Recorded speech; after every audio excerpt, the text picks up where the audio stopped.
The laugh came first, not loud, not playful, tight, sharp, like someone stepping on glass and pretending it did not hurt. Lena stood by the kitchen island with a paper plate in her hands. A slice of grocery store cake slid towards the edge. Frosting smeared on her fingertips. She had driven 3 hours for her niece's birthday. She had bought a gift she could barely afford. She had walked in smiling anyway. Now, she stood there while the room talked about her like she was not even human. Marissa did not lower her voice. She did not need to. Everyone was listening. "I do not know how she lives like that," Marissa said. 40 years old and still cannot keep a job or a man. Always a crisis. Always a handout. A few women from church laughed. One of them covered her mouth like she was being polite. Lena did not turn around. She felt their eyes on her back. She felt the heat rise in her face. She set the plate down very carefully. Like one wrong movement would make her break. "I am going to grab my phone," Lena said. No one answered. No one looked at her. Her brother, David, stood near the sink rinsing cups. His shoulders were stiff. His eyes stayed down. He did not join in. He also did not stop it. Lana walked down the hallway past framed family photos, beach trips, Christmas mornings, graduations. She was in a few, small, off to the side, always off to the side. The guest room smelled like detergent and dust. Her overnight bag sat open on the bed. She had packed light, she always did, so it would be easy to leave. Her phone was not on the nightstand. She frowned. Maybe she left it in the living room. She stepped back into the hall. Voices drifted from the den. Lower now, more serious. She was about to call out. Then she heard her full name. Not Lena, Elena. The name only family used when something was not casual. David spoke first. "We cannot keep doing this," he said. Marissa answered. "Then stop pretending she is just unlucky. You know what the paperwork said." Lena froze. Paperwork. Her stomach tightened. She moved closer to the den doorway. Out of sight. David's voice dropped. "You promised we would never tell her." "I promised nothing," Marissa said. "Your mother made you promise. She is gone now." Silence. Then the dry sound of paper shifting. "I am not letting our kids grow up thinking she is just some failure aunt," Marissa said. "They deserve to know why she is always in crisis." Lena pressed her palm to the wall. Her hand was cold. Her heart was loud. David spoke again. "She cannot handle that kind of truth. You do not know that," Marissa said. "You have never given her the chance." A chair scraped. Footsteps moved. Lena backed up fast. She slipped into the guest room. She closed the door softly. She sat on the edge of the bed. Her chest lifted and fell like she'd been running. Paperwork. Truth. Crisis. Her whole life flashed in pieces. An eviction notice taped to her door. A cashier holding her card while people waited behind her. The bank saying no. Her ex saying she was exhausting to love. Collections calls before sunrise. An urgent care nurse asking about insurance before asking where it hurt. Lena had always thought it was her fault. Bad choices, bad luck, bad character. She looked at her hands. Frosting still on her fingers. Like a child. Her phone buzzed inside her purse. She pulled it out. 2 new emails. One from a collections agency, one from a medical billing company. She almost laughed. Of course. She opened the first email. A balance she did not recognize. A hospital name in a city she had never lived in. The date listed was over 20 years ago. She stared. She would have been a teenager. Her throat went dry. She opened her credit monitoring app. Her score had dropped months ago. No one could explain why. Now she scrolled. There it was. A collection account tied to a hospital, linked to her full legal name.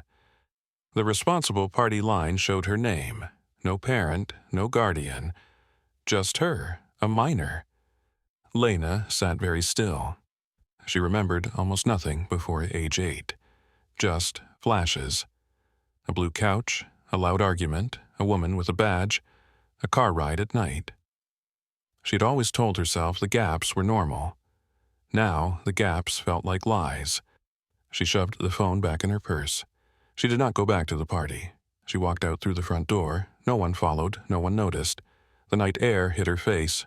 Cold, clean. She got into her car. Her hands shook on the steering wheel. She drove home with the radio off. Highway lights flashing past like a warning. Her apartment complex sat beside a gas station and a pawn shop.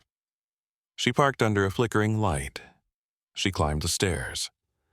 The hallway smelled like old carpet and fried food. Inside her studio, envelopes covered the table.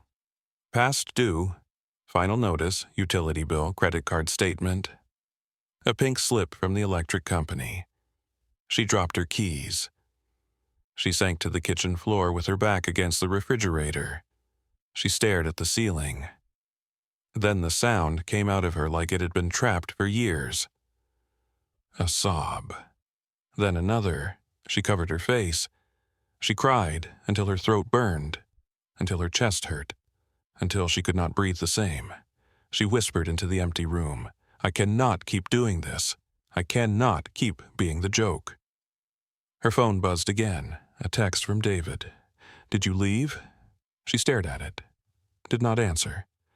Another text. "You forgot your jacket." She typed 2 words. "Keep it." Then she turned the phone face down. She curled on the floor. Tears soaked her sleeve. Outside, cars passed. Life moved.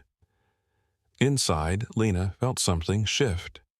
Not healing, not peace, something sharper. A question, a new kind of anger. Paperwork, what paperwork, and what else had they kept from her? Lena woke with a headache and swollen eyes. Morning light pushed through the cheap blinds. For a moment, she forgot where she was. Then she saw the envelopes on the table. Reality came back fast. Her phone lay on the floor beside the couch. She picked it up. 3 missed calls from David. 1 voicemail. She did not listen. Not yet. Instead, she opened the email from the collections agency again. She read every line slowly. Account number, hospital name, date of service, balance due. It felt unreal, like reading someone else's life. She checked the date again. She would have been 17. 17 and already in debt she did not know about. Her chest tightened. She searched her memory. Hospitals from that age. She remembered a school nurse once. A broken wrist when she fell off a bike at 9. But 17. Nothing. She opened her credit app again. Scrolled. The collection had first appeared last year. No notice before that. No explanation. Just a quiet mark that dragged her score down. She whispered to herself, "How is this even legal?" She tapped the phone number in the email. A recorded voice answered. Press 1 for English. Press 2 for Spanish. She pressed 1. After 10 minutes on hold, a woman answered with a calm, practiced tone. Lena gave her information. Full name, date of birth, last 4 digits of her social. The woman pulled up the file. "Yes, Mom, this is a medical collection from a hospital visit." Lena forced her voice to stay steady. "I was a minor at that time." The woman paused. "The responsible party listed as you. I was 17, Lena said. The woman hesitated. "You can request validation of the debt. We can mail copies of the original billing statements and intake forms. It may take several weeks." Several weeks. More waiting. More not knowing. "Please send everything," Lena said. She wrote down the reference number. Her hand shook as she hung up. Then she searched online. Vital records for the state listed on the hospital paperwork. Her heart pounded as she scrolled. Birth certificates, amendments, adoption records. She froze on that word, adoption. Her mother had always told her she was born in that same city. Then they moved when she was little. She never questioned it. Now, every memory felt soft and unreliable. She filled out the form online to request a certified copy of her original birth certificate. She had only ever seen a photocopy at home growing up. She paid the fee with a credit card that was already near its limit. The screen showed confirmation. Request submitted. She leaned back in the chair. The room was quiet except for the hum of the refrigerator. A strange feeling spread through her chest. Fear, but under it something else, a thin thread of anger. For the first time, she was not just trying to survive the mess, she was looking for the source. Later that day, she went to work. The grocery store deli smelled like fried chicken and bleach. She tied on her apron. Sliced turkey for customers who did not look at her. Her manager pulled her aside near the cooler. "We are cutting hours next week," he said. "Sales are slow." Lena nodded. Of course. It was always something. Less hours meant less money. Less money meant more late fees. More late fees meant worse credit. It was a loop she could not escape. That afternoon her phone buzzed while she was wrapping cheese. A number she did not know. She stepped into the back hallway to answer. "Is this Elena Marquez?" "Yes, this is regarding an outstanding medical balance." She closed her eyes. "I already spoke to someone. Please send documentation." The man kept talking. "We can set up a payment plan today. I'm not agreeing to anything," Lena said. "I need proof." The man's tone cooled. "Interest and fees may continue to accrue." Her voice shook, but she stayed firm. "Send the documents." She hung up. Her hands trembled as she went back to the slicer. That night, she could not sleep. She lay in the dark, staring at the ceiling. Her mind drifted back to early memories. A small apartment with peeling paint. Her mother crying at the kitchen table. A man yelling. A social worker's car. A bag of clothes. She had always thought those memories were just childhood blur. Now, they felt like clues. 3 days later, a thick envelope arrived from the state office. Her name printed in block letters. Her heart raced as she carried it inside. She sat at the table, opened it carefully. Inside was a certified copy of her birth certificate. Name, Elena Marquez. Date of birth, hospital, mother, Rosa Marquez. Father line, blank. That part she knew. Her mother had always said her father left before she was born. But there was another page. An amendment, filed years later. Her eyes moved slowly across the words. Original certificate sealed. Adoptive parents listed as Rosa Marquez and Carlos Marquez. Her breath caught. Adoptive. Carlos was her stepfather, the man who moved in when she was 7, the man who barely spoke to her, the man who left when she was 14. She read it again. Adoption finalized when she was 8, which meant Rosa Marquez was not her biological mother. The paper shook in her hands. All her life, she believed she was the difficult child, the expensive one, the one who made everything harder. Now she stared at proof that the story had never been that simple.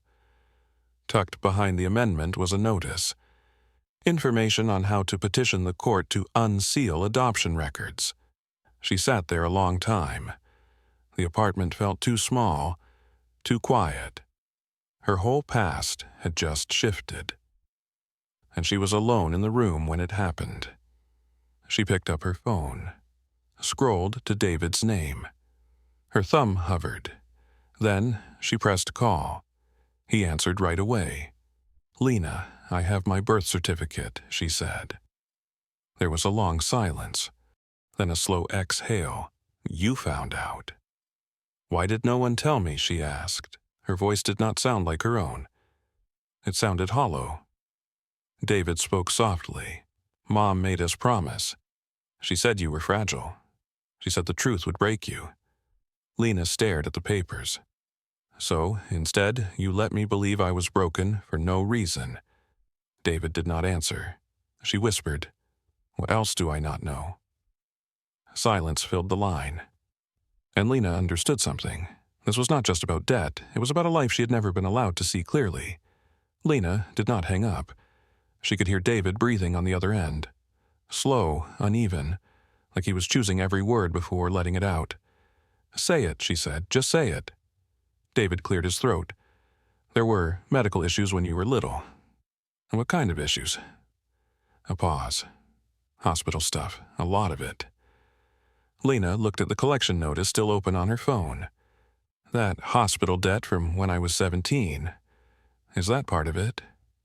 "I do not know all the details," David said. "I was just a kid too, but I remember Mom fighting with Carlos about bills. Big bills. She was scared all the time. Scared of what?" "Scared someone would take you away." Lena felt the air leave her lungs. "Take me away from who?" David did not answer right away. "From us," he said finally. Lena closed her eyes.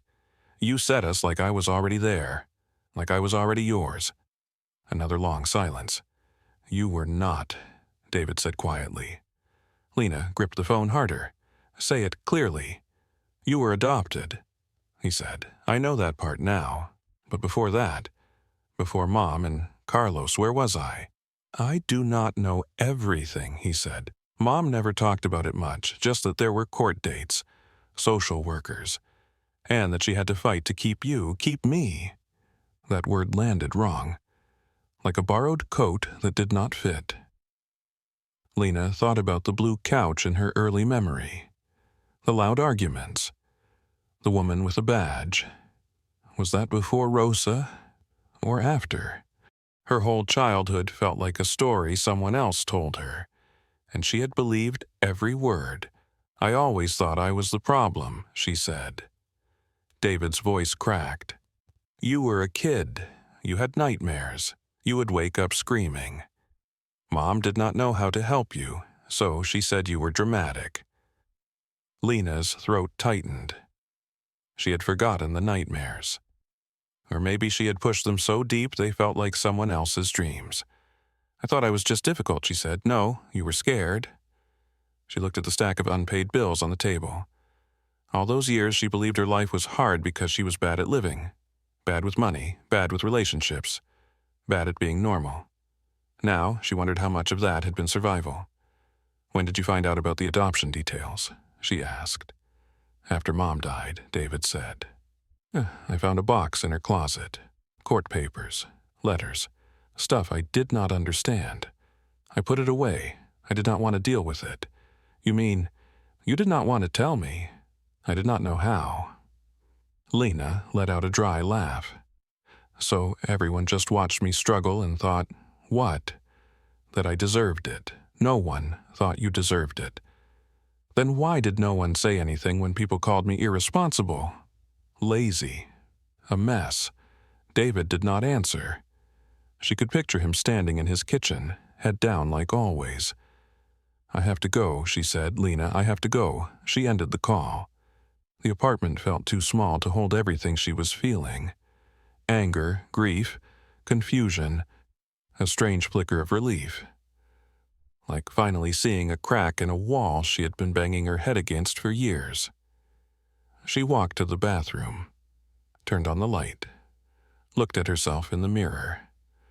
Her eyes were red, her face puffy, but she looked the same. No visible sign that her past had just changed shape.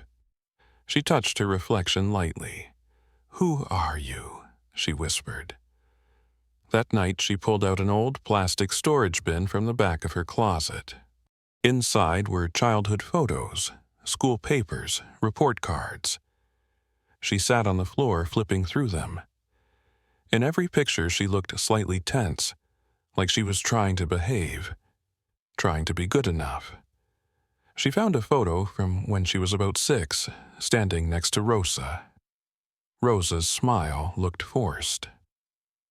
Lena's hand was wrapped tight around the woman's shirt, like she was afraid to let go. She had never noticed that before. Her chest hurt. She'd stayed up until 3 a.m, surrounded by pieces of a childhood she no longer trusted. The next day, she called the number listed on the adoption amendment form. The clerk spoke in a calm, practiced voice. "Yes, you can file a petition to request access to sealed adoption records. There will be a hearing." You may need to explain why you want the information." Lena swallowed. "Because it is my life," she said. The clerk gave her instructions.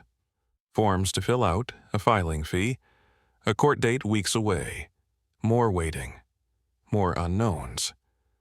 After she hung up, Lena sat at the table with the papers spread out in front of her. She felt like she was looking at a map of a country she had lived in her whole life without knowing the roads. Her phone buzzed. A text from Marissa. "We did not mean to hurt you." Lena stared at the message. For years, words like that had made her apologize, had made her say it is fine, had made her shrink. Now she felt something different. "It did hurt," she typed back, "but I am done pretending it does not." She put the phone down. Her hands were still shaking, but underneath the fear, something new was forming. A line, a boundary, a quiet decision. She was not going to carry everyone else's silence anymore. If there were papers, if there were records, if there was a real story behind her life, she was going to find it, even if it broke her, even if it changed everything. The legal aid office sat between a payday loan shop and a discount furniture store. The sign in the window was sun-faded. Free legal help for those who qualify. Lena almost walked past it. Her stomach felt tight.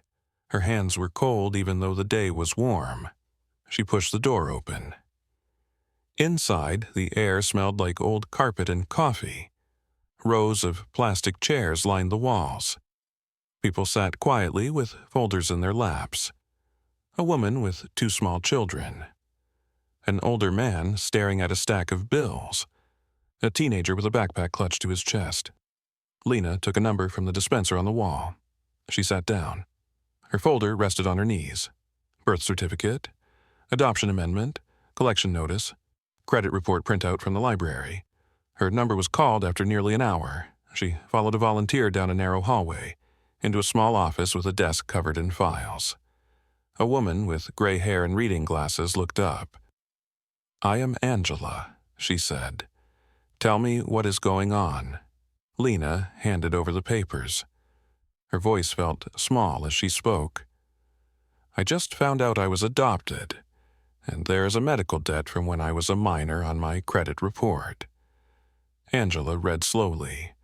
Her face stayed calm. "This happens more than people think," she said. "Systems do not talk to each other, and when no one challenges it, the error just follows you." Lena leaned forward. "So, this is not my fault?" Angela looked at her. "No, a minor cannot legally be responsible for that kind of medical debt. And if there was an adoption, liability should have transferred to the legal guardians at the time." Lena's eyes filled. She had not realized how badly she needed someone to say those words. Angela explained the next steps. They would send formal dispute letters to the credit bureaus. They would request validation from the collection agency. They would include proof that Lena was a minor, proof of the adoption. It might take time, 30 days, maybe more. Lena nodded. Time she could handle, blame she could not. After the paperwork was copied and signed, Lena stepped back outside. The sky felt too bright. The world looked the same. But she felt different walking to her car, like she was not completely alone in the fight anymore. That evening, she checked her mailbox again. Still nothing from the court. Nothing from the collection agency, just bills. Always bills. At work the next day, a regular customer stopped her at the deli counter. "You always look tired," he said casually. "You should smile more." Lena forced a thin smile. "I will try." She turned back to the slicer. Her jaw ached from holding everything in. Later that afternoon, her phone buzzed again. The collections agency. She stepped outside behind the store to answer. "We have not received payment," the man said. "You will be receiving a formal dispute," Lena replied. There was a pause. The tone shifted. "If the debt is validated, it will remain your responsibility." She stared at the cracked pavement under her shoes. "It is not my debt," she said. "We will review the documents when we receive them." The call ended. Lena leaned back against the brick wall. She felt tired, bone-tired, but under the exhaustion there was a steady pulse of determination. She was done just surviving. She was going to know the truth. Days turned into weeks. Every afternoon she checked the mailbox. Every night she replayed old memories in her head. She remembered being in a car with a stranger, a woman who asked her questions in a soft voice. She remembered holding a stuffed bear that was not hers. She remembered asking when she could go home, and no one answering clearly. She had always believed those memories were dreams. Now, she knew they were pieces of her real life. One evening, David called again. "There's something else," he said. Lena sat on the edge of her bed. "What?" "After you left the birthday party, I looked through that box Mom left, the one with old papers." Her stomach tightened, and "There is a letter from a social worker," he said, "from when you were first placed with us." Placed. The word echoed placed, like an object. What does it say? It says your biological mother was still alive then. Lena stopped breathing for a moment. Alive. Her voice came out as a whisper. "You are sure?" "Yes. The letter says she was injured, could not care for you at the time. There were court hearings. Then the case was closed. Closed, like a file, like a door." Lena pressed her hand to her chest. "Do you have her name?" David hesitated. "Yes. Tell me." "Maria Alvarez." The name filled the room. Strange and familiar at the same time. Lena wrote it down on the back of an envelope. Her hand shook. After she hung up, she sat in silence. Maria. Somewhere out there was a woman who had given birth to her, who might have looked for her, who might have thought about her on birthdays, or tried not to. Lena lay back on the bed and stared at the ceiling. Her life had felt like a series of personal failures. Now it looked more like a story interrupted, and she was finally picking up the missing pages. Lena wrote the name on a scrap of paper. Maria Alvarez. She said it out loud once, softly, like testing how it felt in her mouth. Maria, the woman who gave birth to her, the woman she had never known. For a long time, Lena just sat there with the paper in her hand. The apartment felt very quiet. Even the refrigerator seemed to hum more softly. She picked up her phone, opened a search engine, typed the name. Maria Alvarez. Hundreds of results. Too many. She added the city listed in the court paperwork. The results narrowed. She saw social media pages, old articles, public record sites that asked for money. She clicked one, then another. Nothing felt certain. Too many people, too many lives. She closed her eyes. This could be a dead end. She had spent her whole life not knowing. Maybe she would spend the rest still not knowing. But now that she had a name, she could not stop. The next day, she went to the public library after work. She sat at a computer in the corner near the windows. The late afternoon sun made lines across the floor. She opened one of the public record sites again, paid for a short search. Her heart pounded while the screen loaded. 3 possible matches, all women around the right age. One listed an address in a town about 3 hours away. Her chest tightened. 3 hours. The same distance she had driven to David's house. She copied the address onto a piece of paper. Then she just stared at it.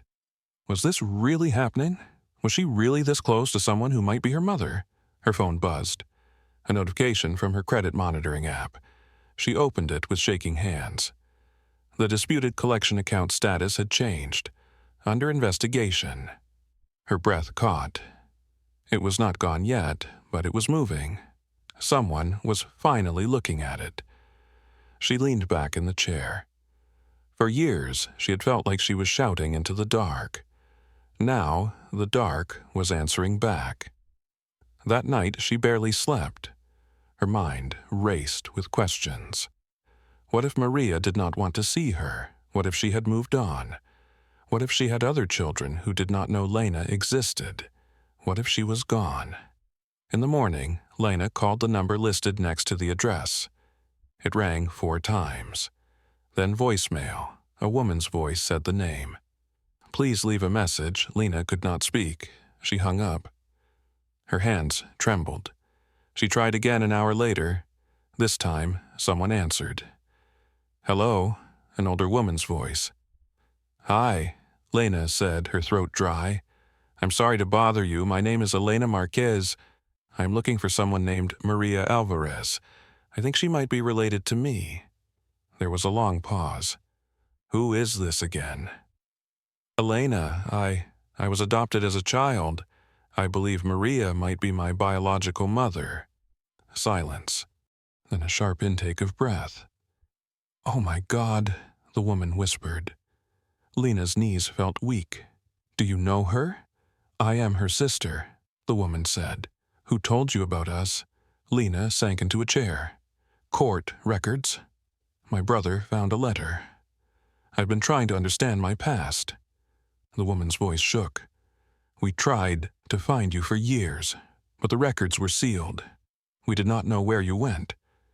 Tears filled Lena's eyes. "Is she alive?" "Yes," the woman said softly, "but her health is not good." The words landed heavy. Can I see her?" Another pause. "Let me talk to her," the woman said, "but I think she has been waiting her whole life for this call." Lena hung up and sat there in the quiet apartment. Her hands covered her face. She felt like the ground had shifted. For so long, she believed she had been left behind, forgotten, unwanted. Now, there was a chance the story had always been different. That afternoon, she drove to the gas station and filled her tank. The numbers climbed on the pump. She watched them with a strange calm. Money she did not really have. But she could not go. She packed a small bag, just in case. She stood in the doorway of her apartment and looked back. The place where she had cried so many nights. Where she had felt like a failure. Now, it felt like a waiting room between 2 lives. Her phone rang. The same number from earlier. She answered right away. "She wants to see you," the woman said. "Tomorrow, if you can come." Lena closed her eyes. "I will be there." After the call ended, she leaned against the wall. Her heart pounded so hard she felt dizzy. She was about to meet the woman whose face she had never seen. The woman whose absence had shaped her whole life. For the first time in years, Lena felt something she had not allowed herself to feel. Hope. Not loud, not bright, just a small steady light, and it scared her almost as much as everything else. Lena left before sunrise. The sky was still dark blue when she pulled onto the highway. Her car made its usual soft rattling sound near the dashboard. She had always hated that noise. Today, it felt almost comforting, familiar, something that had not changed. Her phone sat in the cup holder. Screen dark. She had written the address on a sticky note taped to the dashboard. 3 hours. She could turn back. She thought about that at least 10 times in the first 30 minutes. Turn back, pretend the call never happened, go back to the life she understood, bills, work. Being the family disappointment, it was painful, but it was known. This road felt like walking into fog.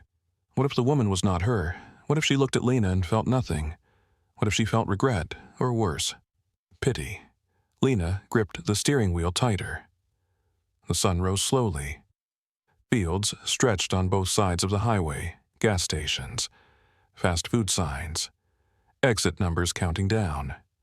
She tried to remember what she looked like as a child.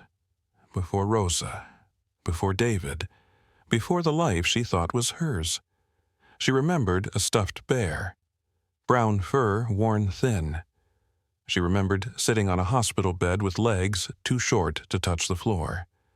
She remembered a woman with dark hair kissing her forehead. Was that Maria?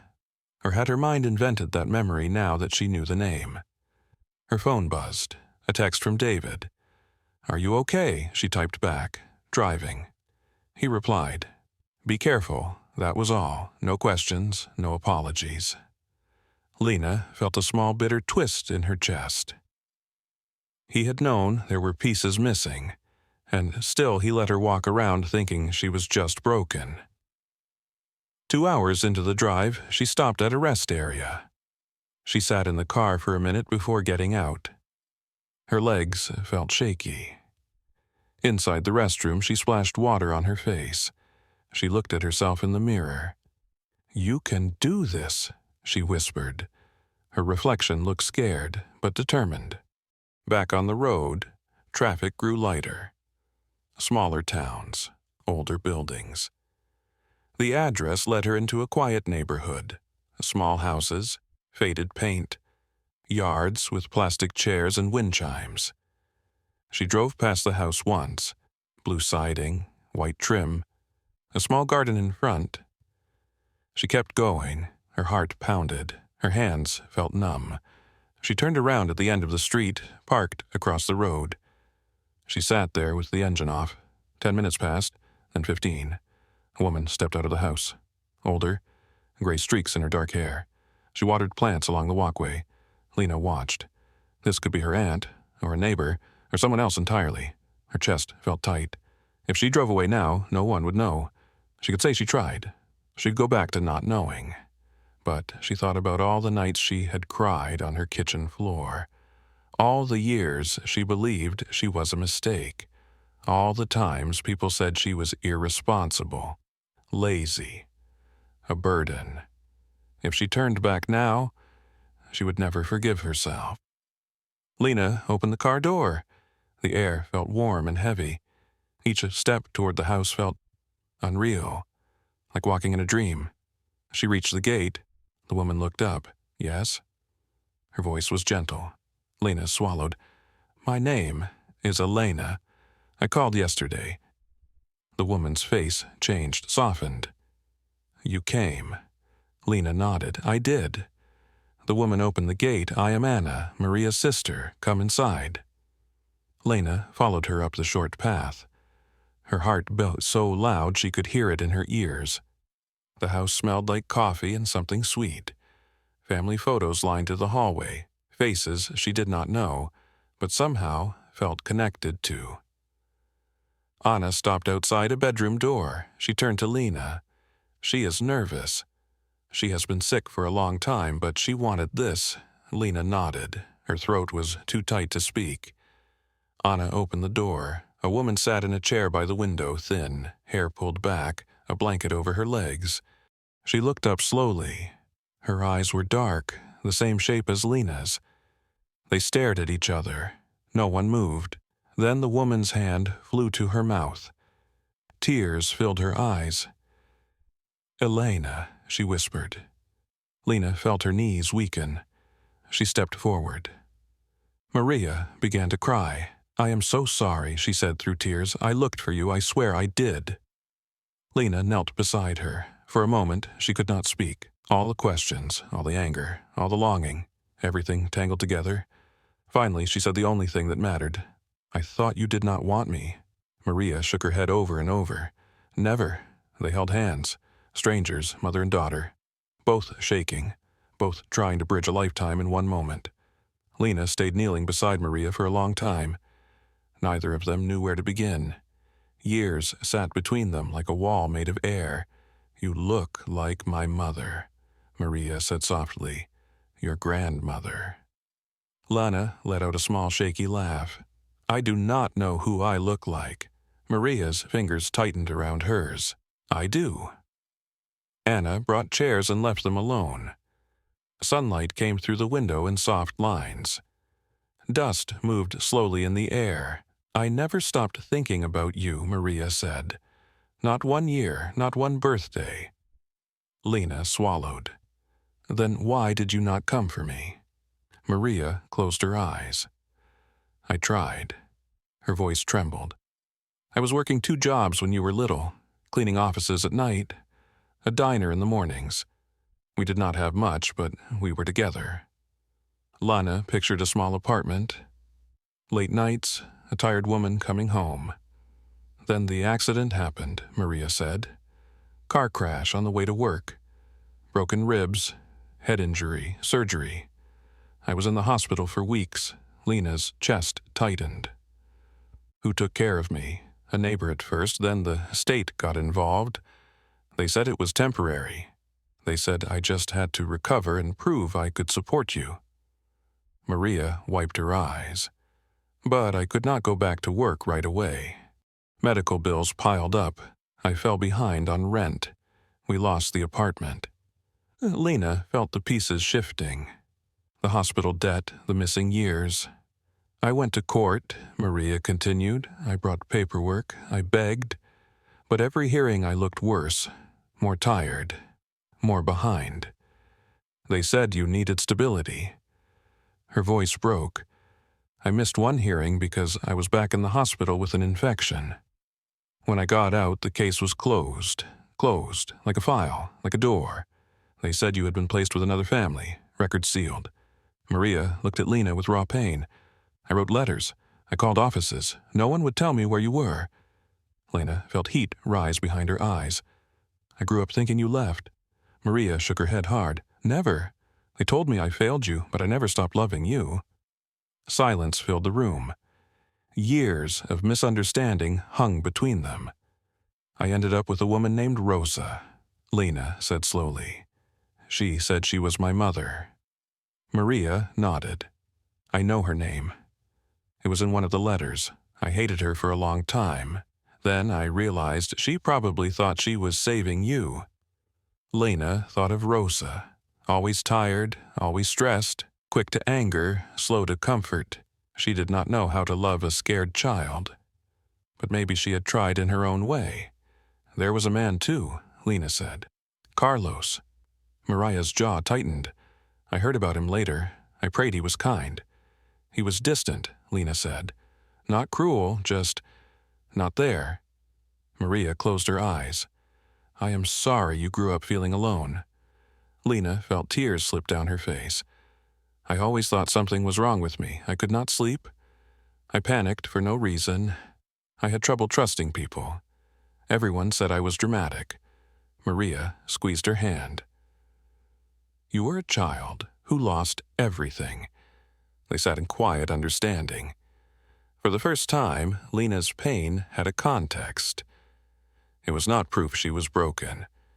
It was evidence she had survived. After a while, Maria said softly, There is something else. Lena looked up. When I was fighting to get you back, I signed papers I did not understand. They said some medical costs from your care would be processed under your file until guardianship changed. I thought it was temporary. Lena's breath caught. The hospital debt. I did not know it could follow you, Maria said. I did not know they would ever tie it to your name. Lena felt a strange mix of anger and compassion. None of this had been simple, not for Maria, not for her.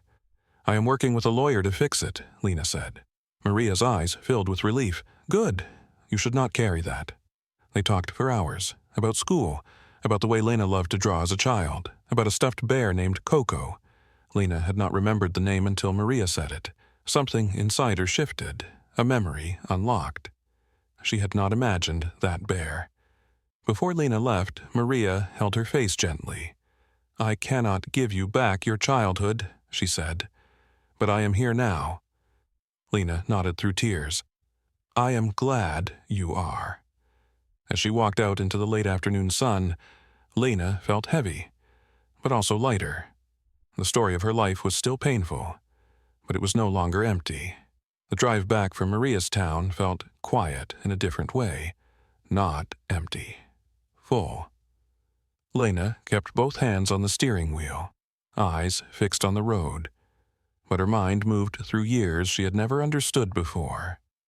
Maria's face, the way her hands trembled, the way she said never like it was something she had been holding in her throat for decades. I never stopped loving you, Lena repeated it in her head.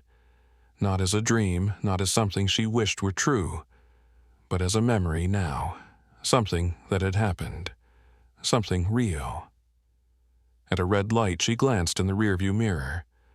Her eyes were swollen from crying, her hair messy from running her hands through it all afternoon. She looked tired, but not lost.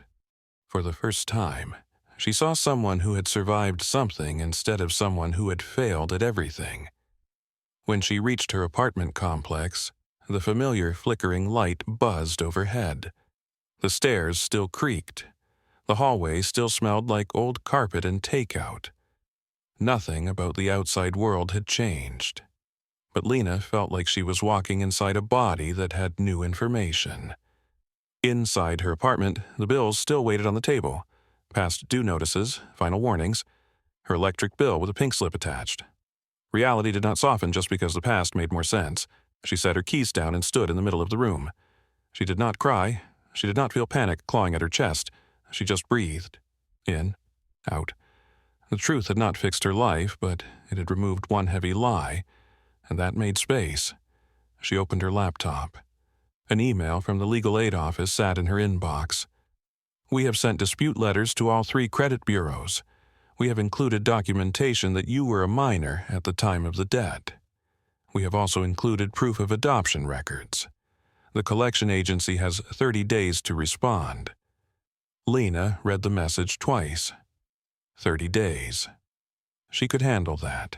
She had handled decades of confusion. She could handle 30 days of waiting. Her phone buzzed. A text from David. How did it go? She stared at the screen. What was she supposed to say? That she met the woman who had cried over losing her. That her childhood had been shaped by systems that never explained themselves. That her whole identity had tilted. She typed, I met her. The reply came fast. Are you okay? Lena leaned back in her chair. She thought about Maria's thin hands. About the small bedroom with sunlight on the floor. About hearing the word never. I do not know yet, she typed, but I am glad I went. A few seconds passed. I am glad too, David wrote. Then another message. I am sorry we did not tell you sooner. Lena stared at that one longer. Sorry did not give her back birthdays. Did not erase the years of feeling unwanted. But it was the first time he had admitted she had been carrying something he helped hide. I know you thought you were protecting me, she wrote, but silence still hurts. I understand, he replied. She put the phone down. Her chest felt tight, not with anger, with grief. Grief for the girl who had cried at night and did not know why. The next day at work, Lena watched people differently. The woman paying with food stamps at the register, the man arguing with his insurance company on speakerphone near the pharmacy, the cashier with dark circles under her eyes. Everyone had a story that did not show from the outside. Everyone had paperwork somewhere that explained something no one else saw. During her break, Lena stepped outside and called Maria. They talked about small things, the weather, what Lena ate for lunch, how Maria slept. The conversation felt fragile, like learning to walk on a bridge that had just been built. Before they hung up, Maria said something softly. You were never too much, she said. You were just too alone. Lena stood in the sun long after the call ended. Those words moved through her like warmth. All her life she had tried to shrink herself, to ask for less, to need less, to apologize for existing. Maybe she had never been the problem. Maybe she had just been a child without enough support. That evening she opened her credit app again. No update yet. Still under investigation, but she did not feel the same dread. For the first time, she believed something might actually change, because the truth was no longer a secret. It was written down, documented, backed by paper, and paper in this country had power.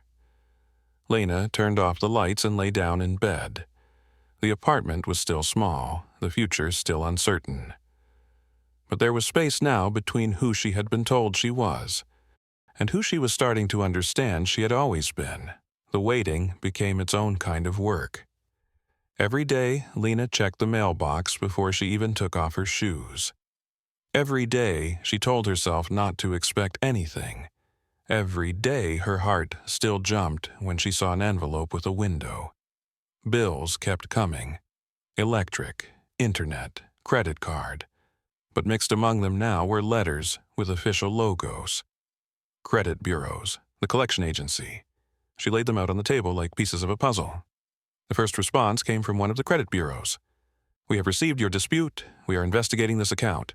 Please allow up to 30 days. Lena read the sentence 3 times. 30 days again. Always waiting. Still, it felt different. This time someone was looking.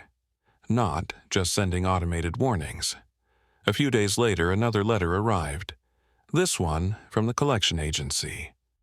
Her hands shook as she opened it. "We have received your request for validation of the debt.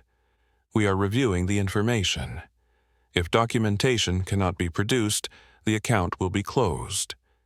Cannot be produced. She clung to those words. She imagined a dusty file somewhere with missing pages. A record that never should have existed under her name. She imagined someone on the other end realizing it did not make sense. For the first time in years, she allowed herself to picture a version of her life without that weight. At work, she moved through her shifts with a quiet focus. A customer complained that the turkey was sliced too thick. She apologized calmly. Another argued over a coupon. She stayed patient. Inside, she felt like she was carrying a secret that might finally change everything. On her lunch break, she sat in her car and opened her phone. A message from Maria. "Good morning. I was thinking about the stuffed bear. Do you still have him?" Lena smiled. She had not thought about the bear in years. "I think I lost him a long time ago," she wrote back. Maria replied. "I kept his little red sweater." Lena's throat tightened. Small things survived when big things did not. That night, she dreamed of a little girl holding a worn brown bear, standing in a doorway, looking back. She woke with tears on her cheeks. But she did not feel lost. She felt connected to that child in a way she never had before. Midweek, another envelope arrived, this one thicker, from the legal aid office. Inside was a copy of the dispute letter they had sent. It listed her date of birth, the hospital date of service, proof that she had been under 18, proof of the adoption amendment. It felt strange to see her life reduced to documents, lines, dates, signatures. But those pieces of paper were finally telling the truth that she had lived. Her phone buzzed that evening. A call from an unfamiliar number. She answered with cautious hope. "Hello, is this Elena Marquez?" "Yes, this is regarding the disputed medical account." Her heart pounded. "Yes, we have been unable to obtain complete documentation from the original provider," the woman said. Lena gripped the phone. "Therefore, the account will be returned to the original creditor and removed from your file with our agency." Removed, the word echoed. "Does that mean it will come off my credit report?" she asked. "You should see updates within the next reporting cycle," the woman said. Lena closed her eyes. "Thank you," she whispered. After the call ended, she sat in the dark for a long time. Her hands covered her mouth. She did not cry, she just breathed. Years of shame had been tied to a number on a report. A number that said she was irresponsible, risky, a bad bet. Now, one piece of that story was gone. Not because she paid it, not because she begged, but because it had never been hers to carry. She thought of Maria signing papers she did not understand, of Rosa trying to manage bills she could not afford, of a system that moved faster than any of them could. Lena looked around her small apartment. The couch with a tear in the fabric, the table covered in mail, the old lamp that flickered when she touched the switch. Nothing about the room looked like success, but for the first time, she did not see failure. She saw survival, and she saw a woman who had finally started asking the right questions. The church hall smelled like coffee and store-bought cookies. Folding tables lined the walls.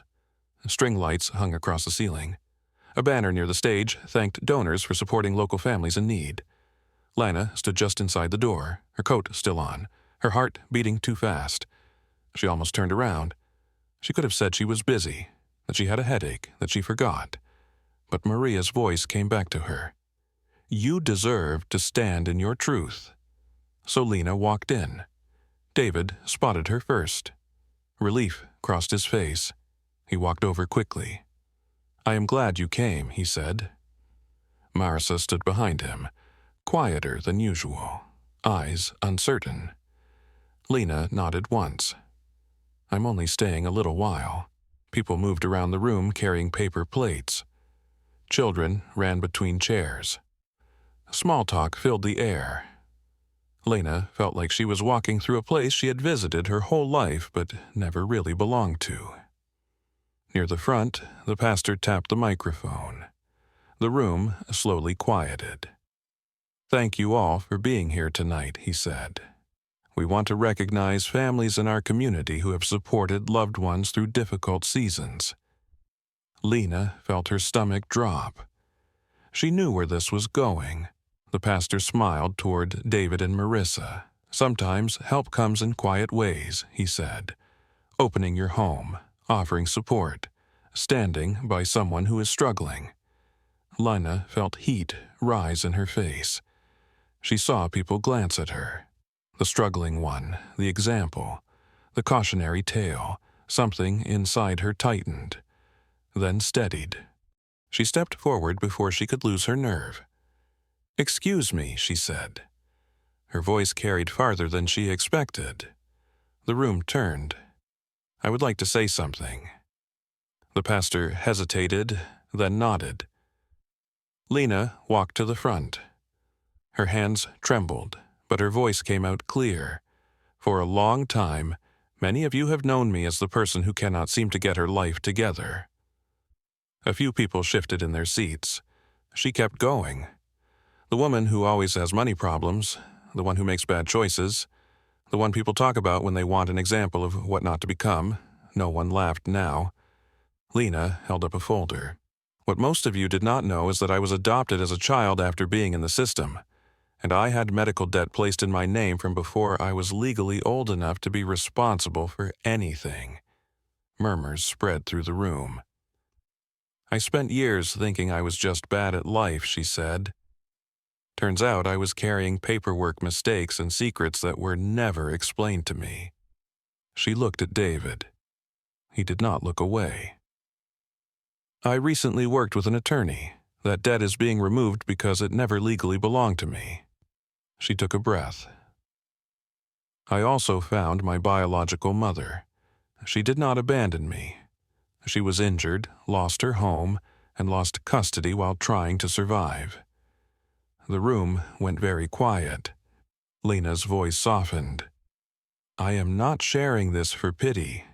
I am sharing it because words matter, assumptions matter.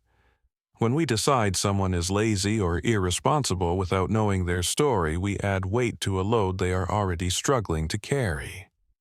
She looked at Marissa. You have said things about me, she said gently, in front of others. I heard them. Marissa's face flushed red. She stepped forward. I was wrong, she said. I judged what I did not understand. I am sorry, Lena. The apology hung in the air, public, unavoidable. Lena nodded slowly. Thank you. She turned back to the room. My life is still hard. I still work long hours, I still have bills, but I am not who you thought I was, and neither is anyone else you see struggling. Silence held for a moment. Then someone started clapping. Another joined. Soon the sound filled the room. Not loud, but steady, respectful. Lina stepped away from the microphone. Her legs felt weak, but her chest felt lighter than it had in years. The clapping faded slowly. People did not rush back to their conversations right away. They stood where they were, thinking, looking at Lena in a new way. She stepped away from the front of the room. Her legs felt weak, like she had just run farther than she ever had before. David reached her first. His eyes were red. "I should have stood up for you years ago," he said. Lena nodded. "Yes?" He swallowed. "I was scared of upsetting Mom, then scared of changing the story everyone got used to." Lena looked at him carefully. "I was the one living inside that story." He lowered his eyes. "I know." For the first time, she believed he did. Marissa approached slowly. Her voice was quiet. "I'm sorry for every joke," she said, "every comment. I thought I was being honest. I was just being cruel." Lena studied her face. "No excuses, just regret." "Thank you for saying that," Lena replied. It did not erase the past, but it shifted something. A few women from church came up next. One touched Lena's arm gently. "I had no idea," she said. Another added, "My nephew went through foster care. It changes people in ways you cannot see." Lena nodded. "I'm still learning what it changed in me." The room felt different now. Not warm, not suddenly safe, but honest. People looked at her with curiosity instead of quiet judgment. After a while, Lena slipped outside. The night air felt cool against her skin. She stood under the string lights in the parking lot. Cars lined up in rows. Muffled voices drifted through the church doors. Her phone buzzed. A message from Maria. "How did it go tonight?" Lena smiled softly. "I told them the truth," she typed. Maria replied, "I am proud of you." The words landed deep. Not dramatic, not loud, just steady, proud. No one had ever used that word about her life before. David stepped outside and joined her. The silence between them felt different now, not heavy, just real. "I found more papers in Mom's box," he said. "Letters from social services, court notices, things she kept but never showed anyone." Lena looked at him. "I want to see them." He nodded. "You should." She took a deep breath.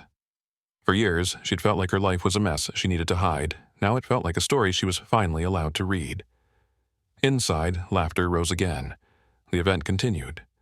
But Lena did not feel like the example of failure anymore. She felt like a witness to her own life, to the truth. She looked up at the dark sky.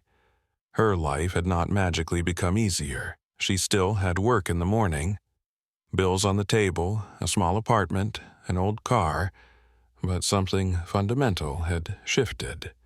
She no longer believed she was broken at the core. She believed she had been shaped by things she never got to choose, and she had survived them anyway. That night, driving home, she did not turn on the radio. She rolled the window down slightly. Cool air rushed in. She felt tired, but not defeated. There was still grief, still anger, still questions, but there was also space now. Space where shame used to live. Space where a new version of herself could stand. A few months later, Lena stood in line at the DMV holding a number ticket and a folder under her arm. The building smelled like old paper and disinfectant. Fluorescent lights buzzed overhead. People shifted in plastic chairs, staring at their phones. It was an ordinary day, an ordinary errand, but to Lena, it felt like a marker. She had come to update her address and correct her legal records after the adoption documents were officially unsealed. Not because she had to right away, but because she could. Because her life was finally something she could name correctly. Her phone buzzed in her hand. A notification from her credit monitoring app. She stared at the screen. Credit score updated. She tapped it. The number had jumped. Not perfect, not suddenly wealthy, but no longer buried under the weight of a debt that was never hers. She let out a slow breath she did not realize she had been holding. Behind her, someone complained about the wait time. In front of her, a mother tried to calm a tired child. Life moved on around her. But Lena felt like she was standing in a new chapter. Not dramatic, not loud, just different. That night, she sat at her small kitchen table with a cup of tea. The stack of bills was thinner, still there, but manageable. She had picked up extra hours. She had set up a payment plan for the electric bill before it got shut off. Small steps, real ones. Her phone rang. "Maria, how was your day?" her mother asked. The words still felt new. "Good," Lena said. "I took care of some paperwork. I am proud of you," Maria said again. Lena smiled. They talked about simple things. A recipe Maria remembered from when Lena was little. A memory of a park with yellow swings. Lena did not remember the swings, but she liked knowing they had existed. After the call, she sat quietly. The apartment hummed around her. Traffic outside, a neighbor's television through the wall. Ordinary sounds. Her life was still small by some standards, still uncertain. But it was hers in a way it had never been before. She thought about the church hall, about standing in front of a room full of people and telling the truth. She had not shouted, had not blamed. She had simply said what had happened, and something shifted. Not just in how others saw her, but in how she saw herself. She no longer introduced herself in her head as the one who messed everything up. She was the one who survived foster care, the one who carried debt that was never hers, the one who asked questions until the paperwork told the truth, the one who found her mother again. She still had hard days. Days when the numbers scared her. Days when old panic rose for no clear reason. Healing did not move in a straight line. But now, when those days came, she did not automatically blame herself. She asked, "Where's this coming from? What did I go through? What do I need right now?" Sometimes the answer was rest. Sometimes it was calling Maria. Sometimes it was just sitting on the floor and breathing until the wave passed. One evening, she pulled an old photo from the storage bin again. The picture of her as a child, gripping Rosa's shirt. She studied the little girl's face, tense, watchful, trying very hard to be good. Lina touched the photo gently. "You were not too much," she whispered. "You were just too alone." Outside, a siren wailed and faded. Life in the city went on. Lena stood and walked to the window. She looked out at the parking lot. The flickering lights still buzzed. Her old car still sat in its usual spot. Nothing looked like a fairy tale. And that was okay. Because the victory was not money. It was not status.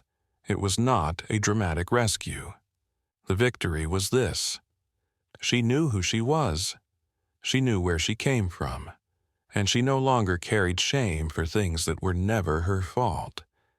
She turned off the lights and lay down. For the first time in years, when she closed her eyes, she did not see a future made only of fear. She saw space, room to grow, room to choose, room to become someone defined not by other people's assumptions, but by her own truth. And that was enough. If this story moved you, if you have ever been judged without your full story being known, share your thoughts below. Your voice matters here, and you never know who might need to hear that they are not alone.